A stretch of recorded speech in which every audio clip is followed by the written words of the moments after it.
Hi, I'm Izzy. Welcome back to the second season of the Gleeson First Time Buyer podcast.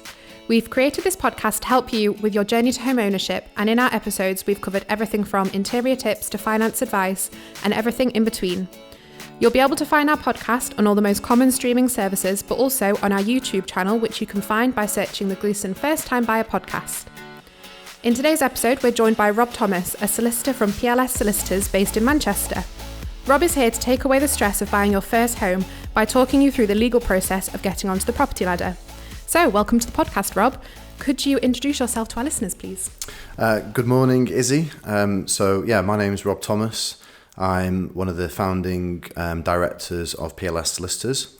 Lovely. We have 3 offices. We're based in Manchester, Liverpool and London, and we specialise in new build. So when I say new build, acting as a preferred recommended solicitor for buyers across new build developments, and that's really all over the UK, so from the northeast all the way down to the southeast, southwest. We set the business up in 2008 off the back of a financial crisis. Probably not the best time to set up any business, especially when conveyancing was, it was very difficult trying to pull the leads in back in 2008. But we've grown it steadily since then, and we're now probably the largest provider of new build conveyancing in the UK. Amazing. And we work as a preferred solicitor, or one of the preferred solicitors with Gleeson as well. Amazing. So the legal side of buying a home is something that a lot of our customers, as we are predominantly for first-time buyers, won't be aware of and will probably find quite daunting. So could you give our listeners a bit of an overview of what a solicitor's role is in buying your first home? The solicitor's role is to represent the buyer on the purchase of their new build home from the beginning, which would be when they obtain the quote, all the way to the end when they've completed on the purchase and they've moved into their new home. We think that our job, certainly at PLS, is to make that process as easy as possible. Conveyancing traditionally is seen as a very antiquated approach and process, which leads to huge amounts of frustration for clients, and I can totally understand why. Yep. One of the biggest complaints in conveyancing is that they don't receive phone calls or emails from their conveyancers, and that's become a lot more widespread since COVID, and certainly with the changes in stamp duty, where transaction volumes have massively increased. What we do is we've tried to digitalise the process as much as possible, right? To make life as easy as possible for those buyers. So we always say that if you're a purchaser and you're about to board a plane to travel abroad somewhere and there was Wi-Fi on the plane, you could reserve the property, you could board your flight, and as long as you've got Wi-Fi, you could have exchanged contracts by the time that you arrive in your destination. Amazing. Theoretically that can work, and we've done that. Yeah. So I think that's what we should be doing, and it definitely has improved the process for a number of buyers. Yeah. It's definitely the way forward, digital, rather than having to commit to going into offices or even calling. Digital's just, I think, definitely the way forward. Definitely. I mean, we often get developers that will ask us, or buyers, and say, look, can you, a buyer's able to come into your office and provide their ID? And we say, look, those times are gone. That was like 10, 15 years ago. Yeah. So we're just launching an app now which allows the buyers to, it's almost like self-service AML and ID checking. So just takes all the stress out of it for them. Yeah. So from the first second of contacting our new business team, those customers will then receive a link to download an app. It's the PLS app 24/7, which they can download onto Android or iPhones. Mm-hmm. And then they receive notifications with all the documents which they need to sign from PLS. Right. So they could be, I always use myself as an example. I could be watching my kids have a swimming lesson on a Friday night, rather than scrolling through Facebook or the Daily Mail or whatever it is, the newspaper I'm deciding to read that evening. Yeah. I could be signing all my documents, I could be uploading my ID, and by the time my kids have finished their lesson, we're good to go. Yeah. And the same thing for selling properties as well. I mean, the customers can upload the various forms that they need to complete then to get the sale moving. And then that's pretty much how we work from the beginning onwards. When we need to advise the clients on terms of the contracts and their documents, we can do that again via the app. We can then set up video calls with the clients as well. So I suppose it's like a hybrid way of working for us. They get all the digitalisation, the benefits that come from being able to use a smartphone to progress transactions, but then they can also speak to people on the other end of the phone and set up online meetings as and when they need to. So it could be like it could be an initial daunting experience, but because there's so many familiarizations with the apps and kind of stuff that a lot of first-time buyers use on an everyday basis, it kind of breaks down that daunting side of having to read through contracts and everything's just on your phone. Exactly, and I think that's the generation that we live in now, isn't it? You know, it's a very much, we're filming this podcast now. I mean, everyone's listening to podcasts. You know, people, my wife will take a dog for a walk down the canal. I thought I'd give my wife a quick shout out, by the way, in this podcast. There we go, I've done it. So, you know, when she walks the dog down the canal, she's always got podcasts, you know, listen to podcasts. So, yeah, it's a key thing, and that's what we want to do. Yeah. And I think when you're not using apps and technology, that's when transactions massively delay. Yeah. And that's when customers then start to get frustrated, because obviously there's certain timescales that they need to work to in order to exchange and hopefully complete. So, yeah, I mean, that's how things should be working, and I think that's how the industry needs to change, really, to make the experience for the buyers as good as it can be. Yeah. And I mean, one big aspect to factor in when looking for a solicitor is the financial side of it.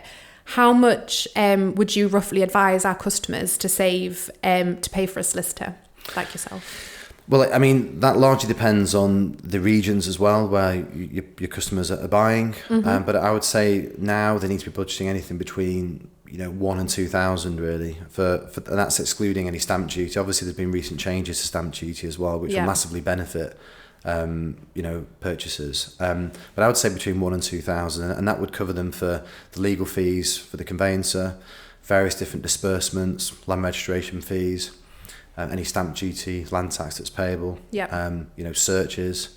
So, and that's really where they need to be budgeting themselves. You know, costs have gone up, I would say, for solicitors over the last few years, I suppose, as it has for most things. But that's where they need to be on budget. Definitely. And I know we've spoken about the app, but what's the relationship like between, is there a relationship between you and the customers over that's not with the app? So if a customer was having real trouble with something or trying to get hold of, I don't know, a mortgage advisor or the sales or anything, can they pick up the phone and call you if needs be? They can pick up the phone and call us, or it's more than likely that we'll get to them first. Okay. So we introduced customer relationship managers at PLS about 18 months ago, and the customer relationship managers work alongside the fee earning teams. So to use your example of a typical Gleeson customer, once they've instructed PLS and they filled out the forms, they'll get a welcome call. And I'll get a welcome call from 3 different sets of people at PLS. The first will be the new business team, just to confirm the quotes and to confirm that we're instructed. They'll also get a welcome call from the fee earner. And they'll finally get a call from the customer relationship manager, which is the person that sits within that team and only that team. And their job is to make 5 outgoing calls to the customers at 5 key stages of the transaction. Right. And the purpose of those calls is just to check in with the customer. They're almost like a PLS buddy in a way, you know. And if you were the customer, and I was a customer relationship manager, I'd be ringing you. I'd be saying, "Hi, Izzy, it's Rob here from PLS. Yeah. I just want to check that you're actually okay. Yeah. Okay, because we know it can be a daunting process. Yeah. Obviously, you've got your fee earner there that's dealing with the case, but sometimes you may have questions or you may have any concerns. Yeah. I'm here. You can reach me at any time, and here's my number. But I will be calling you at 5 key stages. Yeah. And in those calls, I mean, the purpose of them is to check in with the customer, but also to make sure that we can move the customer along within that process. So, you know, for example, a call is made to the customer just after we've reported to them on the various different documents. So that can be quite a daunting stage as a customer. You know, you've never seen these documents before. Suddenly you've got this contract, this transfer document, you've got a mortgage deed you've got to sign as well. It's like, oh my goodness, where do I begin with all of this? So the customer relationship manager will talk them through those documents, and if it's not a convenient time for them to speak, they can arrange another time. Yep. And also on that call, we get perception ratings as well from the customer. So there's 3 different calls where we get perception ratings, and we'll actually just ask them how they rate the service out of 5. Is there anything that we could be doing better?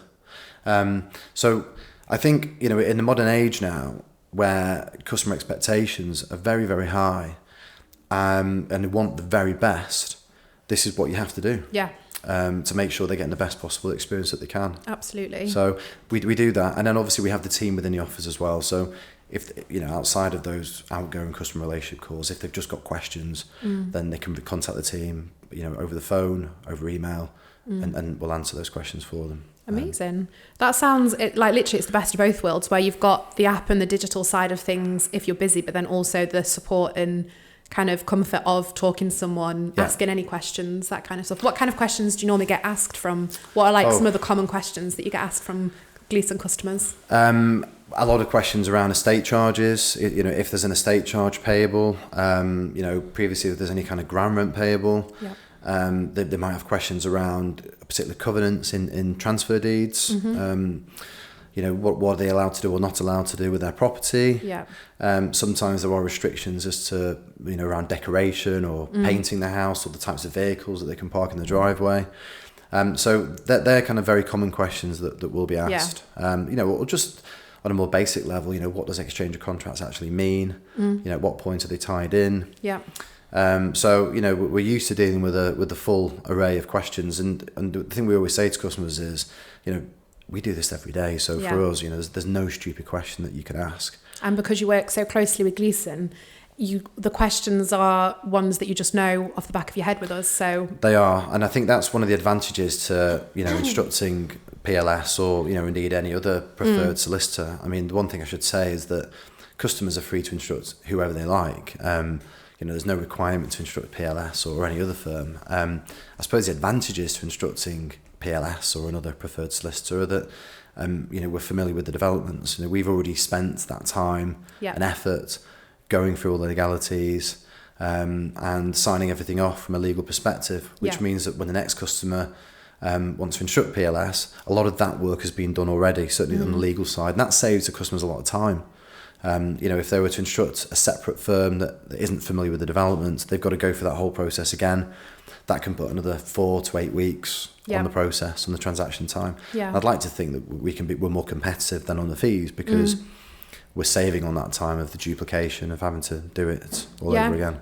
So. And now, kind of following on from that, roughly, I know there's a lot of factors that can be taken into consideration with the time scale, but on average, how long does it take from kind of appointing you guys to getting the keys? Well, probably the best way to answer that question is to give you some kind of average timescales from when we receive the contracts, because sometimes we'll receive contracts at different times. A customer could reserve a property, but they could be the very first person on the development to reserve a property, and maybe all the contracts haven't been put together at that stage. So normally, once everything's been signed off and we receive contracts, we should be exchanging ideally between 4 to 6 weeks. Obviously, that's conditional upon the buyers making sure they've got their finance in place, and and I suppose making sure that they've actually provided their ID and money laundering documents as well, which is why I mentioned earlier on, we've put a lot of time and effort into creating technology which allows them to deal with that process on day one. So, that's one of the biggest reasons why transactions actually end up delaying, because they, it turns out that, they've had some money gifted from a relative or somebody else, and they've not gone through the process that they need to in order for that to be signed off. What documents does a buyer need to provide you guys? So we would request one form of photo ID and one form of proof of address from within the last 3 months. So any of your buyers, when they're about to reserve their property, they just need to make sure that they've got those ready to go. It could be a council tax bill, a bank statement, utility bill, and just a copy of the passport. And then if it's one of these new passports that's got the codes, I can't remember the exact terminology for that now, then they'll do a liveness test as well. So they'll stand in front of their phone, and they might have to smile at the camera or say, or maybe sing some song into the camera, so the camera knows that they are the person that's who's on the passport that they've provided. So I mean, a lot of people would have done that during COVID. I think I had to do it on the NHS app at one stage. So it's just a way of quickening things up, and again, just making the customer experience as simple as you can possibly make it. So that's what we would need. And then there's source of funds as well. So if customers are using some of their own money, or they're having money gifted from a relative or from a relative, they'd need to provide bank statements. Normally, firms will ask for between 3 and 6 months of bank statements, just to show where those funds have come from. And likewise, if monies are being gifted from a relative, then the relative would need to provide ID and proof of address and bank statements as well. That was going to be my next question. What happens if you do get gifted? Because I think it is quite a common thing now to get gifted money, and I wouldn't have any idea what to do if I got it. I just want to be like, This is my money. Well, and it's a good point, because I think a lot of buyers don't expect the questions that they're asked. Yeah. And some buyers find it quite intrusive, actually, being asked questions about, where the monies are come from. So, we explain to them on day one that, you will be asked for this information, but, hopefully you won't find this intrusive in any way. We're just following the regulations and rules that we're required to comply with. And, most buyers are more than happy to provide that information. Yeah. Again, going back to technology, we're about to go live the next month on another product where they'll be able to actually it's like a Q&A almost on an app for their own with their own source of funds. So rather than us having to go through a process of asking lots of questions and then more questions, they can deal with it on the app, and it just asks them how much money they're putting in, and then they have to provide evidence as that amount of money decreases. So when they get down to zero, because they've already provided evidence for the 20,000 or however much they're putting in. Again, it's about getting what you can out the way on day one to quicken up the process. Amazing. So when it's kind of getting closer to the final stages, talk us through what those last few stages are and when it's starting to get to the exciting part of getting closer to owning your own home. Okay, so once they've exchanged contracts, we'd call them, let them know, a bit of a woohoo down the phone, and because it's a big event for the customers to do that.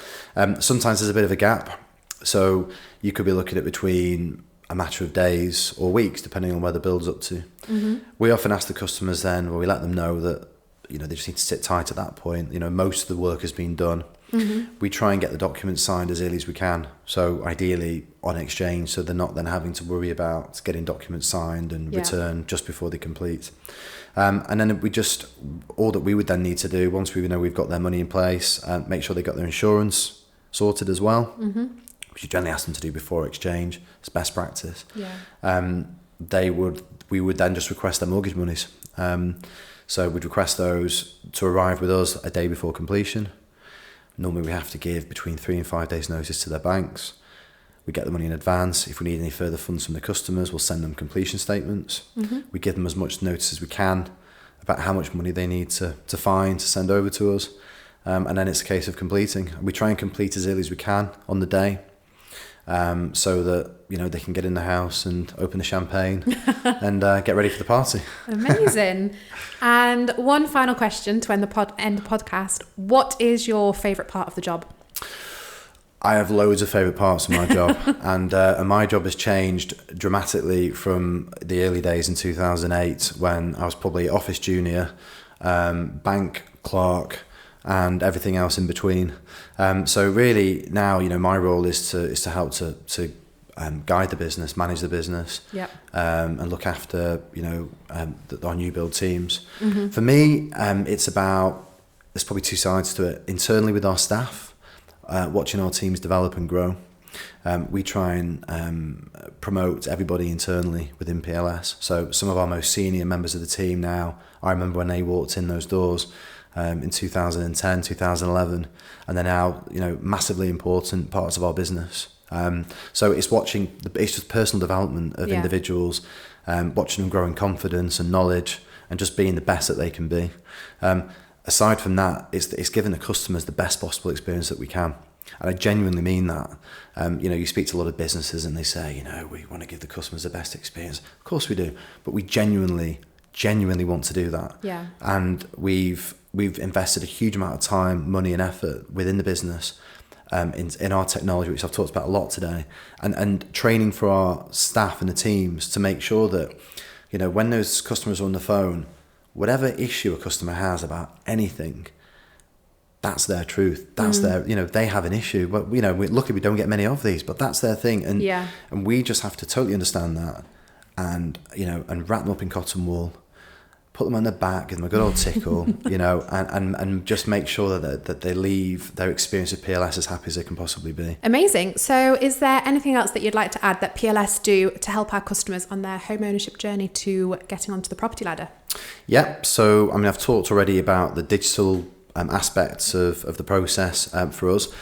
One of the good things about the app is the fact that the buyers get automatic updates as well on their phone. And it's not like they, obviously they're probably getting plenty of updates from all the other apps as well, but they get notifications. So as soon as things have happened, for example, we've received a mortgage offer, or we've received the draft contracts, or we've sent them their report, or we've received documents that have come back from the customer, they get automatic notifications, swipe notifications on their phone. So they're always receiving updates from PLS, which I think is brilliant because a lot of the issues that customers complain about, like I said earlier on, is communication, poor communication from the lawyers. Yeah. So what we'd like to make sure of is that the conversations that we're having with the customers, if it's an online meeting or over the phone, we're actually using that time to discuss the really key things that need to happen, or to explain things, rather than just having a conversation and say, yeah, we've received that document. So they get automatic notifications to confirm when they've received things, or there's key updates to happen in the case. The other things are searches. When you speak to developers, one of the key questions we're always asked is, when are the searches back? Is it going to delay exchange? And often that can be quite a stressful thing for buyers as well. So we get all of our searches back in 24 hours. Okay. All local searches across the UK, which I think is a massive selling point, actually. Definitely. A bit like the money laundering and all the other things that we like to get out of the way on day one. So we can, if we've had contracts, we can sometimes get them back with that 2 or 3 hours. So I think that's a really key point for buyers as well. Team structure for us, we try and make sure that it's always a small team that acts for the customer. We regulate the number of cases that all of our teams have got. So the fee earners, if it's one fee earner with maybe 2 assistants, they can't have over a certain number of cases, because that's when wheels start to fall off for conveyancing firms and their customers. So we very tightly regulate that. And that just means that the customer's getting a really personal service. Yep. That the team isn't too busy to speak to people. And that just massively improves the customer experience as well. And I think probably the final thing is lender panels. We're on every single bank panel, which again is a huge plus for customers. It's rare that you find that these days. Normally a firm have managed to annoy one lender or another along their process. But we're on every single panel. So there's none of these issues where they've reserved the property and then they've suddenly found out that PLS can't act for the Halifax, or and they've got to go and instruct other firms. Yep. So I think that's it. Amazing. It's probably the last thing, actually, thinking about it, is opening hours as well. Probably a big point for us. I mean, we know that most people are busy working till 5 p.m. We're in the office till 7 p.m. Monday to Friday, and then on Saturdays we open the office till 4 a.m. as well. So. Sorry, not 4 a.m., 4 p.m. That's impressive. That would be very impressive. 4 p.m., and that's just a telephone line for customers if they've got queries, or, they've just reserved a property, then there's someone on the other end of the line at PLS to speak to. Thanks so much for joining us on the Gleeson First Time Buyer podcast. It's been great having you. Yeah, it's been good to be here. Thanks, Izzy, for inviting me. Lovely. Thanks to all our listeners for tuning in. We hope it's been insightful and you have a better understanding of the legal process of buying your new build Gleeson home. Don't forget to hit follow and subscribe to our Spotify and YouTube channel so you don't miss a future episode. Thanks for listening.